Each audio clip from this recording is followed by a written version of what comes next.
स्वागत है आपका न्यूज 18 पर। बड़ी खबर पर लगातार बने हुए हैं। टीम इंडिया भारत लौट आई है और team India hotel ITC mall में पहुंच चुकी है। तस्वीरें आपको दिखाते हैं। एयरपोर्ट से आपने तस्वीरें देखी, टीम इंडिया के वेलकम की तस्वीरें हमने आपको दिखाई। और अब ये टीम इंडिया का कोच है जो कि एयरपोर्ट से आईटीसी मॉल में पहुंचा है। इसी कोच में टीम इंडिया सवार है। और आप देखिए कि यहाँ पर होटल ने भी, दिल्ली के आईटीसी मॉल होटल ने भी तैयारी खूब कर रखी है टीम इंडिया के वेलकम के लिए। सबसे पहले आपको बताते हैं, रेड कार्पेट बिछाया गया है जिस पर चलकर उस केक तक पहुंचेगी टीम इंडिया, जिसको कट करना है टीम इंडिया ने। उनके स्वागत के लिए आईटीसी मॉल ने केक तैयार किया है। टीम इंडिया इस समय पहुंच चुकी है आईटीसी मॉल होटल और वहीं से आ रही हैं सीधी तस्वीरें। न्यूज 18 लगातार आपको टीम इंडिया के इस कारवां की तस्वीरें दिखा रहा है। साथ ही बड़ी अपडेट भी दे रहा है कि किस तरह से एयरपोर्ट पर रोहित शर्मा ने क्रिकेट प्रेमियों को वर्ल्ड कप की ये ट्रॉफी दिखाई जो इस समय भी उन्हीं के पास है। सपना पूरा कर दिया गया है। 2013 के बाद आपका ये T20 वर्ल्ड कप 2024 में टीम इंडिया के खाते में आया है और इसी का इंतजार था, पूरी उम्मीदें थी। जिस तरह के फॉर्म में इस समय टीम इंडिया चल रही है, वर्ल्ड चैंपियन बनने के लिए टीम इंडिया ने कड़ी मेहनत, बेहतरीन गेंदबाजी और शानदार बॉलिंग से अपने प्रशंसकों का दिल जीत लिया।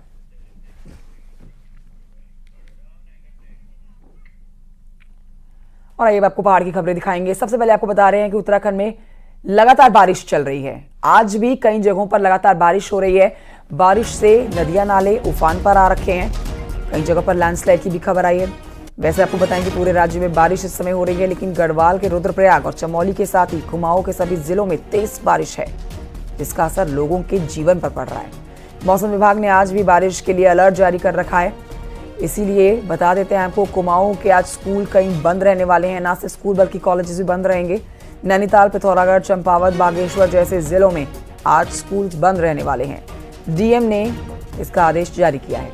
प्रशासन को चौकन्ना रखा गया है। आपदा प्रबंधन विभाग लगातार अलर्ट मोड पर है।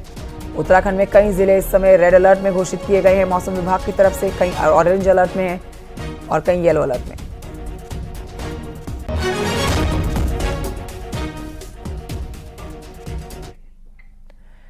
उधर नैनीताल में मानसून के दौरान बड़ा संकट सड़कों पर देखा जा रहा है। किसी भी सड़क के ड्रेनेज को वक्त रहते ठीक नहीं किया गया है। यह सबसे बड़ा सवाल प्रशासन पर उठता है। किसी भी सड़क के ड्रेनेज को वक्त रहते ठीक नहीं किया गया और अब मानसून आ चुका है। अब इन सड़कों पर आप देखेंगे हालत बदहाल इन सड़कों की होती हुई नजर आएगी। सड़कें टूटी हुई हैं, सड़कें कहीं पर धंसी हुई हैं, कई सड़कों पर पानी चल रहा है, गड्ढे पड़ गए हैं। कुमाऊं में तो ज़्यादातर सड़कों का यही हाल है। सड़कों के किनारे नालियां चौक है। सड़कों पर पानी बहने से सड़कों के धंसाव का संकट बना हुआ है। पूरे कुमाऊं में कल से ही तेज बारिश हो रही है। आने वाले कुछ और दिन लगातार बारिश यूं ही जारी रहेगी। न सिर्फ नदियां बल्कि नाले उफान पर हैं। बरसाती नाले इस समय तेजी से चल रहे हैं। मलबा आने से सड़कें बंद हो गई हैं। लोगों को दिक्कत बहुत ज्यादा हो रही है। वीरेंद्र बिष्ट हमारे सहयोगी और जानकारी के साथ नैनीताल से इस समय लाइव मौजूद हैं। सीधे रुख करेंगे उनकी तरफ। वीरेंद्र, ये वाकई में चिंता वाली बात है। देखिए, अब मानसून सर पर खड़ा है, बरस रहा है और ऐसा बरस रहा है कि अब यहाँ पर कई जगहों पर हम देखेंगे प्रशासन की पोल भी खुलती हुई नजर आ रही है। जो सड़कें बनाई गई हैं कहीं पर टूटी हुई हैं, गड्ढे पड़ गए हैं और नाले गदेरे तो हैं ही उफान पर। लेकिन अब ये चिंता बढ़ी हुई है उन लोगों के लिए जो वहां आसपास में रहते हैं। तो क्या तैयारियां यहाँ पर प्रशासन करता हुआ नजर आ रहा है, क्योंकि मानसून आ चुका है और लगातार ऐसे ही बरसने वाला है कुछ और दिन। हेलो, हाँ जी वीरेंद्र, आपकी आवाज। देखिए जिस तरह से मौसम विभाग की कंचन जिस तरह से मौसम विभाग ने भी चेतावनी दी है और साफ तौर पर यह कहा है कि आने वाले 5-7 दिन पहाड़ को लेकर भारी पड़ने वाले हैं। लेकिन जो तैयारियां सरकार या सिस्टम की ओर से की जानी चाहिए थी वो अभी तक दिखाई नहीं देती है, क्योंकि जिस तरह से जो नेशनल मार्ग हैं, हाईवे हैं, राज्य मार्ग हैं या ग्रामीण मार्ग खास तौर पर हैं, उन पर एक बड़ा संकट इसलिए भी है कि कई बार उन पर लैंडस्लाइड या वो सड़कें टूटने का क्रम भी अब शुरू हो गया है। नैनीताल की बात करी जाए तो करीब 20 से 22 सड़कें कल के दिन में बंद थी और पूरे कुमाऊं में इसका आंकड़ा कई गुना ज्यादा है, क्योंकि जो ग्रामीण मार्ग हैं वो बंद हैं। जेसीबी मशीनें वहां तक पहुंच नहीं पाई हैं। हालांकि खोलने का क्रम लगातार जारी है, जेसीबी को लगाया गया है, लेकिन सड़कों की हालत बहुत ज्यादा खराब है। इसका सबसे बड़ा कारण यह है कि जो कुमाऊं में या पूरे उत्तराखंड में जिस तरह से जो हाईवे हैं उनके किनारे जो नाली नालियां बनी थी या कलमट बने थे, उनका जो ड्रेनेज सिस्टम है वो बरसात से पहले नहीं सुधारा गया। हालात अब ज्यादा बिगड़ने जा रहे हैं, क्योंकि जो पानी है वो सड़कों पर बह रहा है। पूरी तरीके से दिक्कतें आम लोगों को हो रही है। खास तौर पर किसानों की जो फसलें हैं वो इन सड़कों की वजह से मंडी तक नहीं पहुंच पा रही हैं। जो लोग हैं वो आवाजाही नहीं कर पा रहे हैं। तो ये कहा जा सकता है कि जो आने वाले दिन हैं वो भारी पड़ सकते हैं। आमतौर पर हमेशा इतने सालों में आपने देखा होगा कि कहीं भी जो लैंडस्लाइड होता है या सड़कों का कटाव होता है, इसका सबसे बड़ा रीजन जो सड़कों की सफाई ना होना, नालियों की सफाई ना होना, जो कलमट हैं उनकी सफाई ना होना, तो उससे जो मलुआ या गाद उनमें भरा है उससे जो सड़कों पर पानी बहता है तो सड़कों का एक बड़ा हिस्सा उससे टूट जाता है। हालांकि अभी शुरुआती चरण की बारिश है, इतना ज्यादा असर अभी कहीं दिखाई नहीं दे रहा, लेकिन आने वाले दिनों में जिस तरह से मानसून का बड़ा असर दिखाई देगा, बारिशें हो रही है, स्कूलों में छुट्टियां कर दी गई हैं, तो कहीं ना कहीं इसका असर पूरे उत्तराखंड में खासतौर पर दिखाई देगा। गौर करने वाली बात यह भी है कि इन सड़कों के इर्द गिर्द जो किनारे के लोग हैं उनके साथ भी दिक्कतें आ सकती हैं। उनके मकानों में भी पानी घुसने की घटनाएं, जो नालियां हैं वो बंद होने से आमतौर पर देखी जाती रही हैं। लेकिन जिस तरह से दिक्कतों का सामना आम आदमी को करना पड़ रहा है, जल भराव हो रहा है, सड़कों में पानी बह रहा है, कलमट खुले नहीं है, तो ये कहीं ना कहीं आने वाले दिनों में दिक्कत पैदा कर सकता है। कंचन, बहुत शुक्रिया आपका जानकारी के लिए। रुद्रप्रयाग के सिंगोली हाइड्रो प्रोजेक्ट से जुड़ी हुई बड़ी जानकारी आपको दे रहे हैं। 4 घंटों के लिए प्रोजेक्ट के सभी गेट खुलेंगे आज। एक बड़ा अपडेट इस पूरे प्रोजेक्ट के ऊपर, जिसके चलते मंदाकिनी नदी में पानी बढ़ेगा और जिसके चलते नदी के आसपास रहने वाले लोगों को चेतावनी दे दी गई है कि वो नदी से खुद को और जानवरों को अपने दूर रखें। सुबह 10 बजे से नदी का जलस्तर बढ़ेगा। नदी की गाद को साफ करने के लिए पानी छोड़ा जाएगा।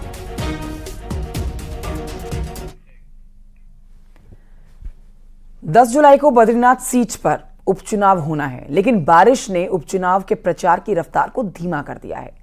बारिश की वजह से बीजेपी और कांग्रेस ज्यादा प्रचार नहीं कर पा रही है। वहीं बारिश के साथ सड़कों पर भूस्खलन हो रहा है, जिसकी वजह से प्रचार टीम ग्रामीण इलाकों तक नहीं पहुंच पा रही है। सीएम धामी 6 जुलाई से 8 जुलाई तक उपचुनाव का प्रचार करेंगे।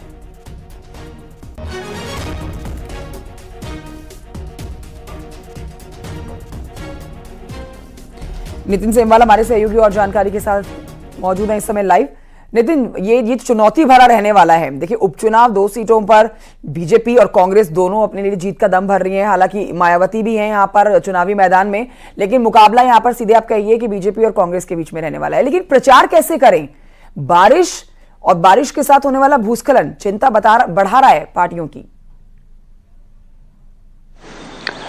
जी बिल्कुल, अगर देखा जाए तो जिस तरीके से लगातार पहाड़ों में बारिश हो रही है तो उससे कहीं ना कहीं जो प्रचार प्रसार है उसमें कमी देखी जा रही है। जो प्रचार की जो टीम है, जो कार्यकर्ताओं की टीम है, उनको ग्रामीण इलाकों में पहुंचने में दिक्कतें हो रही हैं। अगर हम बद्रीनाथ विधानसभा की बात करें तो यहाँ पे पोखरी, दसोली और जोशीमठ विकासखंड एक ऐसा विकासखंड है जहाँ पे अधिकांश ग्रामीण जो इलाके हैं उन पर सड़क अभी तक नहीं पहुंची है। वहां पर पहुंचने के लिए पैदल ही सफर करना पड़ता है कार्यकर्ताओं को या प्रचार टीम को। तो कहीं ना कहीं आने वाले दिनों में जब बारिश और ज्यादा होगी तो कहीं ना कहीं मुश्किलें जरूर पैदा होंगी प्रचार को लेकर। इसके अलावा अगर बात करें तो स्टार प्रचारकों ने भी अब बद्रीनाथ विधानसभा उपचुनाव में पहुंचना था, लेकिन वो भी नहीं पहुंच पा रहे हैं। और बताया जा रहा है कि मुख्यमंत्री पुष्कर सिंह धामी का 6 जुलाई से लेकर 8 जुलाई तक लगातार उनकी ताबड़तोड़ यहाँ पे जनसभाएं भी होनी है। लेकिन अगर मौसम खराब रहेगा तो कहीं ना कहीं दिक्कतें जरूर होंगी। लेकिन फिलहाल अभी अगर देखा जाए तो केवल सड़क मार्ग से ही प्रचारक, जो स्टार प्रचारक हैं, वो सड़क मार्ग से ही कोशिश कर रहे हैं कि गांव तक संपर्क बनाया जा सके। लेकिन आने वाले दिनों में बारिश और तेज होनी, तो ऐसे में कहीं ना कहीं जो प्रचार है वो धीमा होता चला जाएगा। हालांकि अब मात्र 4 दिन ही बचे हुए हैं प्रचार प्रसार के लिए। तो ऐसे में दोनों ही राजनीतिक पार्टियां, चाहे वो कांग्रेस हो या बीजेपी हो, जान झोंकेगी पूरी। लेकिन मौसम कहीं ना कहीं एक खलल पैदा अब जरूर कर रहा है इन प्रचार प्रसार में। जी ठीक है नितिन सेमवाल, बहुत शुक्रिया आपका जानकारी के लिए। नजर बनाए रखिएगा आप चुनाव प्रचार पर। और आइए आगे बढ़ते आपको बताते हैं, मुख्यमंत्री पुष्कर सिंह धामी आज सचिवालय में कई विभागों की समीक्षा बैठक करने जा रहे हैं। मुख्यमंत्री विद्यालय शिक्षा, उच्च शिक्षा के साथ ही तकनीकी शिक्षा की समीक्षा मीटिंग लेंगे। इसके साथ ही युवा कल्याण, खेल, संस्कृति विभाग की भी समीक्षा बैठक सीएम धामी आज लेंगे, जिसमें अब तक के हुए कामों के साथ आगे की रणनीति पर चर्चा की जाएगी।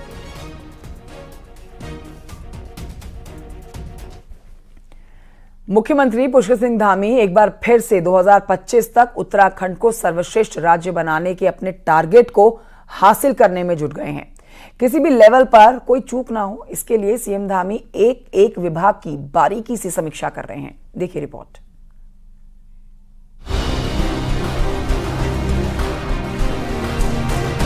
प्रधानमंत्री नरेंद्र मोदी ने कहा था कि मौजूदा दशक उत्तराखंड का दशक होगा। सीएम धामी ने इस दिशा में आगे बढ़ते हुए 2025 का टारगेट फिक्स किया कि 2025 तक उत्तराखंड को सशक्त राज्य बनाया जाएगा। लोकसभा चुनाव के कारण जरूर इस अभियान की स्पीड कुछ कम हुई है, लेकिन मुख्यमंत्री एक बार फिर इसे गति देने में जुट गए हैं। इसके लिए मुख्यमंत्री हर विभाग की एक एक कर समीक्षा कर रहे हैं। पिछले 3 दिनों में सीएम 9 विभागों की समीक्षा कर चुके हैं।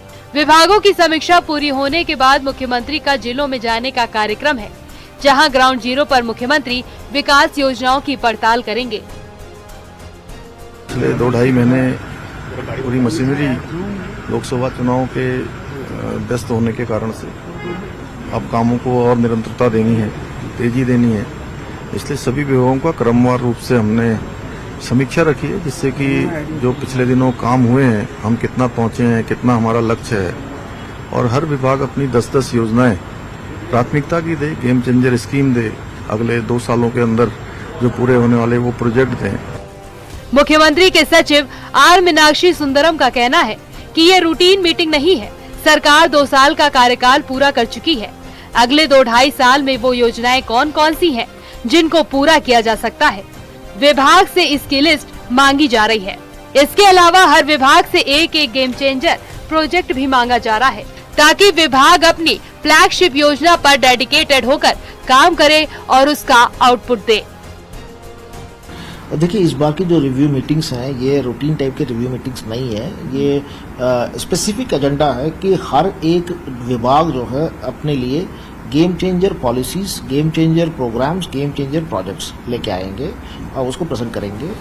विभागों के एचओडी सचिवों से उनके विभाग की पूरी जानकारी लेने के बाद कुछ ही दिन में सीएम जिलावार दौरा करेंगे। यहाँ ग्राउंड जीरो पर योजनाओं की हकीकत परखी जाएगी। सीएम के साफ निर्देश है कि लापरवाही मिलने पर कार्रवाई भी होगी। सीएम के सख्त एक्शन ने कई अधिकारियों की नींद उड़ा दी है। देहरादून से न्यूज़ 18 के लिए सुनील नवप्रभात की रिपोर्ट। विकासनगर से एक बड़ी खबर। यहां पर आपसी लेन देन के विवाद में एक युवक की पत्थर मारकर आंख फोड़ दी गई है। पैसे के लेन देन को लेकर युवक का ठेला लगाने वाले लोगों के साथ विवाद हुआ, जिसके बाद विवाद इतना बढ़ गया कि ठेले वाले 2 लोगों ने युवक की आंख फोड़ दी, पत्थर मारकर आंख फोड़ी है। घटना के बाद से पीड़ित को अस्पताल में भर्ती कराया गया है।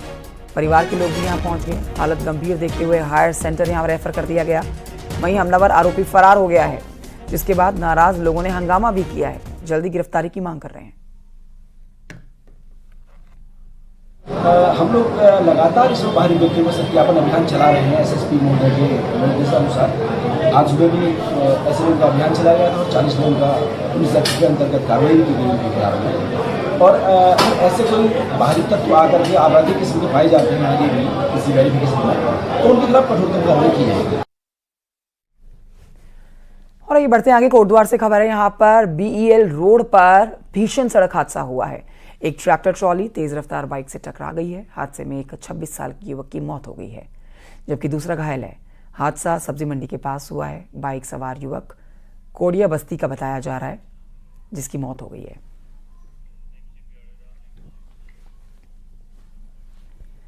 अब एक बड़ी खबर पहाड़ से, जहां उत्तराखंड एसटीएफ की एंटी नार्कोटिक्स टास्क फोर्स ने करीब 3.5 करोड़ की ड्रग्स के साथ तस्कर गजराज को गिरफ्तार किया है। बड़ी कामयाबी आप कह सकते हैं। आरोपी बरेली से ड्रग्स लेकर देहरादून और हिमाचल प्रदेश में सप्लाई करने के लिए जा रहा था और डोईवाला के पास में गजराज नाम के तस्कर को गिरफ्तार कर लिया गया है। पिछले कई दिनों से ड्रग्स पेडलर से पूछताछ में गजराज का क्लू मिला था और अब उसकी गिरफ्तारी हो चुकी है। लगातार गजराज को लेकर निगरानी रखी जा रही थी। आरोपी तस्कर गजराज पिछले 2 साल से उत्तराखंड में ड्रग्स सप्लाई कर रहा था। इसे करोड़ों की संपत्ति बनाई गई है उसकी तरफ से। एसटीएफ ने अब इस संपत्ति को भी अटैच करने की बात कही है और एक्शन लेने वाली टीम को 25,000 का इनाम भी घोषित किया गया है। बड़ी रिकवरीज की जा रही हैं। जो स्टेट लेवल के ड्रग पैडलर्स हैं उनको पकड़ा जा रहा है और उन पर एनफोर्समेंट की कार्रवाई की जा रही है। तो उसी क्रम में हमारी एनटीएफ की टीम के द्वारा कल देर रात से डोईवाला क्षेत्र से एक स्मैक तस्कर को पकड़ा है और जिसके कब्जे से 1 किलो 200 ग्राम की स्मैक बरामद हुई है। आरएसएस के सरसंघ चालक मोहन भागवत ने कल ऋषिकेश में माधव सेवा विश्राम सदन का लोकार्पण किया। इस दौरान मुख्यमंत्री पुष्कर सिंह धामी भी मौजूद रहे। उनके साथ एम्स ऋषिकेश आने वाले रोगियों और तीमारदारों को इससे बड़ी राहत मिलेगी। ऋषिकेश में एम्स रोगियों के लिए 430 बेड सेवा सदन बनाए गए हैं, जो कि दूर दराज से आने वाले मरीजों को राहत देगा। इस मौके पर पूर्व सीएम भगत सिंह कोश्यारी और रमेश पोखरियाल निशंक भी मौजूद रहे।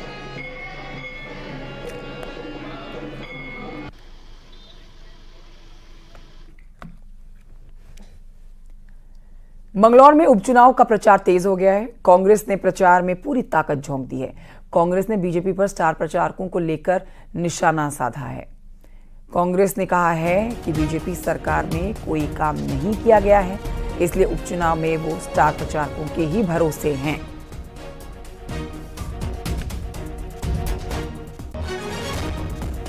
उन्हें आज अगर उन्होंने 2.5 साल में और 5 साल पहले में काम किया होता तो आप समझ सकते हैं तो क्या उन्हें स्टार प्रचारक बताने की जरूरत पड़ती। आज वो एडी से चोटी का जोड़ लगा रहे हैं, इसका रीजन ये है कि वो बौखलाए हुए हैं। वो तो स्टार के भरोसे ही चुनाव लड़ रहे हैं, हम जनभावनाओं के भरोसे चुनाव लड़ रहे हैं। हमें यकीन है कि जनभावना कांग्रेस के पक्ष में थी और है, और इस चुनाव में जनभावनाओं के अनुकूल वोटिंग होगी। सोमवार को संसद में नेता विपक्ष राहुल गांधी ने संबोधन से कांग्रेस के नेता वहां पर गदगद हो गए।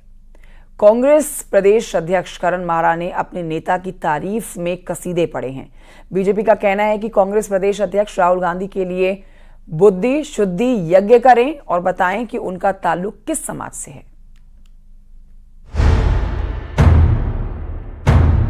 जो लीडर भी है, जो बुद्धिमान भी है, ऐसा एक नेता इस हिंदुस्तान में जन्म ले चुका है। बुद्धि शुद्धि करने के लिए कांग्रेस पार्टी को बहुत बड़ा यज्ञ करने की जरूरत है। सोमवार को संसद में नेता विपक्ष राहुल गांधी के बयान से कांग्रेस खुश है। अपने राष्ट्रीय नेता के भाषण से कांग्रेस नेताओं का कॉन्फिडेंस बढ़ा हुआ है। उत्तराखंड कांग्रेस के प्रदेश अध्यक्ष करण माहरा ने संसद में दिए भाषण के लिए राहुल गांधी की जमकर तारीफ की। करण माहरा ने राहुल गांधी को दार्शनिक, बुद्धिजीवी, संत बताया है। उन्होंने कहा कि भारत के स्वर्णिम युग के लिए नेता का जन्म हो चुका है। भारत जोड़ो यात्रा से ही समझ में आ गया था, एक गांधी, ऐसा गांधी जो संत भी है, जो लीडर भी है, जो बुद्धिमान भी है, जो सब कुछ होते हुए बहुत शालीन है, जिसके अंदर अभिमान का एक क्षण भी नहीं है, पॉइंट भी नहीं है। ऐसा एक नेता इस हिंदुस्तान में जन्म ले चुका है और आने वाला स्वर्णिम समय भारतवर्ष का आने वाला, इस बात की उम्मीदें हमारी बड़ी है। वहीं हिंदुओं को हिंसक बताने वाले बयान पर भड़की बीजेपी तारीफ पर सवाल उठा रही है। बीजेपी का कहना है कि कांग्रेस प्रदेश अध्यक्ष बताएं उनका ताल्लुक किस समाज से है और राहुल गांधी की बुद्धि शुद्धि के लिए यज्ञ करें। वो किस समाज से आते हैं उनको साबित भी करना पड़ेगा, और राहुल गांधी जी की बुद्धि शुद्धि करने के लिए कांग्रेस पार्टी को बहुत बड़ा यज्ञ करने की जरूरत है। संसद में अपने नेता के भाषण से कांग्रेस नेता मंत्रमुग्ध हैं, लेकिन राहुल गांधी की तारीफ हिंदुओं के अपमान से नाराज बीजेपी के गले नहीं उतर रही है। दीपांकर भट्ट, न्यूज़ 18, देहरादून।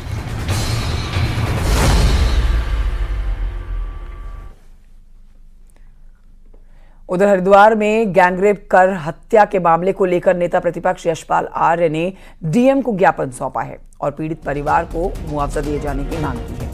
नेता प्रतिपक्ष ने आरोप लगाया है कि मामले में बीजेपी नेता को सरकार संरक्षण दे रही है।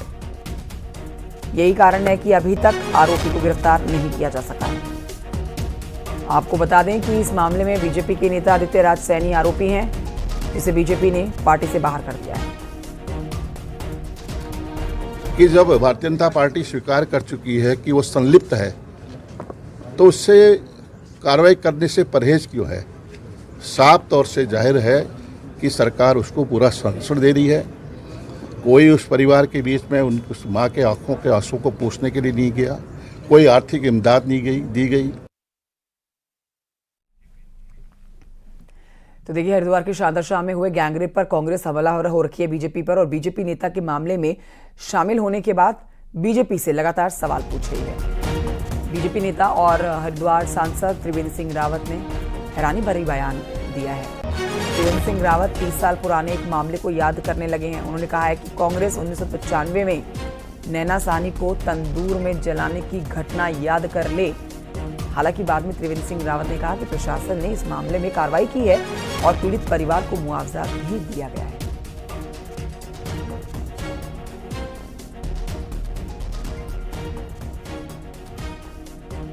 तो उनसे हिसाब किताब पूछ लेंगे तो फिर मेरे ख्याल से बगलें झांकने के अलावा उनके पास और कुछ नहीं बचेगा। हाँ, एक नैना साहनी कांड हुआ था दिल्ली में। एक नैना साहनी नाम की महिला को युवा कांग्रेस के नेताओं ने जिंदा तंदूर में डाल दिया था, जिंदा। तो ये बहुत संवेदनशील, हमको पता है।